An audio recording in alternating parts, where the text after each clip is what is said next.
Bienvenue dans cette nouvelle édition du Non-Stop Info. Voici les titres de l'actualité. En Centrafrique, 97 députés sur 140 ont déposé une pétition pour la déchéance d'Abdoul Karim Mekassoua, le président de l'Assemblée nationale. Sa destitution fera l'objet d'un débat ce 26 octobre. Relance d'une stratégie commune de sortie de crise. C'est dans cette optique que la communauté économique et monétaire de l'Afrique centrale a organisé un sommet extraordinaire ce 25 octobre. Il a érigé un bilan mitigé de l'année 2018. Et puis, bonne nouvelle pour le Sénégal, sa croissance économique est au vert. La Banque africaine de développement estime à 7% le taux enregistré par le pays en 2018. Quelques défis restent tout de même à relever. En Centrafrique, la destitution du président de l'Assemblée nationale fera l'objet d'un débat ce vendredi 26 octobre. 97 députés sur 140 ont déposé une pétition de déchéance d'Abdou Karim Mekassoua le 17 octobre dernier. Une destitution qui pourrait impacter le fonctionnement des institutions. Adidjatou Badawi. L'administration du président de l'Assemblée nationale en Centrafrique est remise en question. 97 députés sur 140 ont déposé une pétition pour la déchéance d'Abdoul Karim Mekassoua. Une procédure dénoncée par ses soutiens, une centaine environ qui ont organisé une marche pacifique le 23 octobre dans la capitale, Bangui. On fait cette marche pour un soutien légal parce que les accusations portées sur le président de l'Assemblée nationale n'ont aucun sens. Cela ne respecte même pas ce qui est prévu dans le règlement intérieur de l'Assemblée nationale.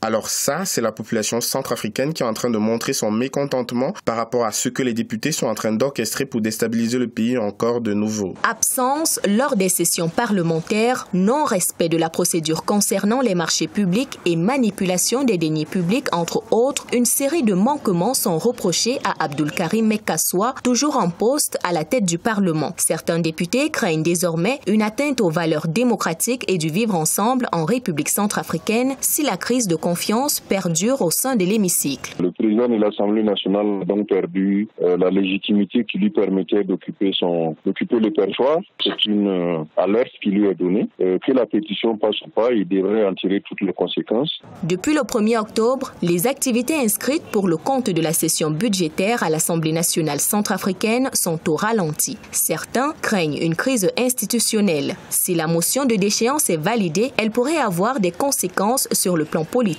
social et économique. Un sommet extraordinaire de la communauté économique et monétaire de l'Afrique centrale s'est déroulé au Tchad ce 25 octobre. Au cœur des échanges, la relance d'une stratégie commune de sortie de crise. Si des avancées significatives ont été enregistrées, le bilan de cette année 2018 reste contrasté selon le président en exercice de la zone, le président tchadien Idriss Déby Itno. Écoutons-le. Beaucoup d'efforts restent à faire, restent à accomplir pour restaurer les grands équilibres macroéconomiques, doper la croissance et renforcer la soutenabilité extérieure de la sous-région. Aussi, la stratégie de sortie de crise adoptée en décembre 2016 à Yaoundé nécessite-t-elle un souffle nouveau. Nous devons, à l'évidence, mettre en œuvre l'ensemble des résolutions pertinentes de ces assises, car notre sous-région est en butte à de nombreux risques susceptibles de compromettre les efforts que nous avons consentis.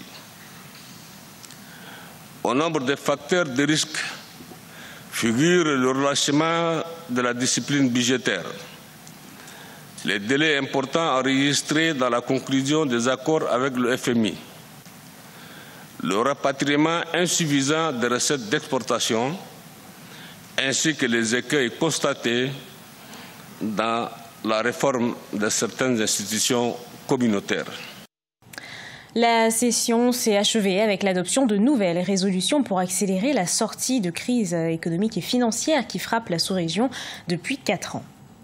En République démocratique du Congo, les 7 candidats de l'opposition ont réussi à maintenir un front commun en échange d'un rejet clair de l'option du boycott des élections du 23 décembre. L'UDPS, l'Union pour la démocratie et le progrès social, a accepté de continuer à demander le retrait de la machine à voter.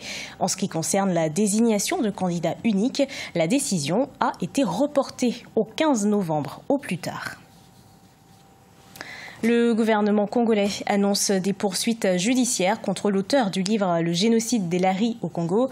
L'ouvrage de 120 pages soutient qu'un plan d'extermination a été organisé par les autorités congolaises depuis 1999 contre l'ethnie Lari. Le livre a été interdit sur l'ensemble du territoire national. De Vapanzou. Les ministres Thierry Mongala de la Communication et des Médias et Aimé Ange-Wilfried Bininga de la Justice ont dénoncé une imposture contre l'unité nationale exprimée dans le livre « Génocide des Laris au Congo » de Dominique Nkunku. Les 2 membres du gouvernement ont annoncé des poursuites judiciaires contre l'auteur et la maison d'édition de cet ouvrage. Le ministre de la Justice a saisi le procureur général près la Cour suprême que des poursuites soient engagées contre M. Nkunku Dominique. Ils seront poursuivis. Et pour celles qui ont la nationalité congolaise, c'est l'occasion pour elles, ces personnes bien sûr, de venir répondre devant la justice de leur pays. Écrit par Dominique Nkunku, un Congolais résident en France, l'ouvrage accuse le pouvoir en place d'avoir organisé depuis 1999 un plan d'extermination de l'ethnie Lari originaire du département du Pôle. Pour l'opposition, sa prohibition est une violation de l'article 25 de la Constitution, selon lequel tout citoyen a le droit d'exprimer et de diffuser librement son opinion. Déjà, les ministres qui ont tenu la conférence de presse disposent de l'ouvrage, donc ils sont les premiers à être arrêtés. Parce qu'eux, ils ont l'ouvrage. Ils le diffusent et ils opèrent la circulation et ils ont acheté. Ce qu'ils veulent priver aux autres Congolais. Il faut laisser à tous les Congolais la liberté de consommer l'ouvrage et de donner leur avis. Vous privez un citoyen d'acheter un livre en papier, il l'achètera en version numérique. Notons que c'est un arrêté du ministère de l'Intérieur du 22 octobre 2018 qui interdit l'entrée, la circulation, la distribution et la vente de ce livre sur l'ensemble du territoire national. Le sujet fera l'objet d'un débat d'actualité à l'Assemblée nationale ce jeudi 25 octobre 2018. Au Sénégal, les prévisions de croissance économique sont au beau fixe. Elles sont estimées à 7% en 2018. Cette croissance est tirée par les secteurs secondaires et tertiaires. Mais au plan microéconomique, des défis restent à relever pour permettre à cette économie d'être inclusive et diversifiée. Ange Bijounomenio. 4e économie de la région ouest africaine, le Sénégal ne cesse de marquer des avancées positives en termes de croissance. La Banque africaine de développement estime à 7% le taux enregistré par ce pays en 2018, de bonnes performances qui n'empêchent pas pour autant d'entrevoir des défis en termes de croissance inclusive. D'énormes efforts devront être faits, par exemple, dans le domaine de la santé. Il faut pouvoir améliorer la santé des populations dans le domaine de l'eau. L'eau doit être accessible non seulement aux populations urbaines, mais aussi aux populations agricoles. Et il faut pouvoir maîtriser cette eau-là afin de pouvoir maîtriser l'agriculture. Selon la Banque mondiale, la pauvreté, bien que toujours élevée, semble avoir reculé ces dernières années au Sénégal. Des avancées ont été enregistrées au niveau du financement des petites et moyennes entreprises, mais cela reste insuffisant selon les experts. Très souvent dans les pays sous-développés, c'est les PME et leur financement. Ça pose d'énormes problèmes. Le problème n'est pas seulement du côté des banques, mais c'est aussi au côté des PME. Et il faut que ces 2 entités qui sont obligées de s'entendre trouvent un terrain commun afin que les banques puissent financer les PME dans les meilleures conditions possibles et les PME puissent se développer en bénéficiant de ces financements-là. Les autorités sénégalaises ont annoncé la signature d'un plan cadre d'assistance au développement avec le système des Nations Unies. D'un coût estimé à 573 millions de dollars, ce plan à caractère humanitaire et social est prévu pour la période 2019-2023. Diversification économique, développement social, bonne gouvernance et préservation de l'environnement. En 56 ans de coopération, l'Algérie a atteint la quasi-totalité des objectifs de l'ONU. Le pays a amorcé la transition vers la mise en œuvre des objectifs du développement durable de 2030.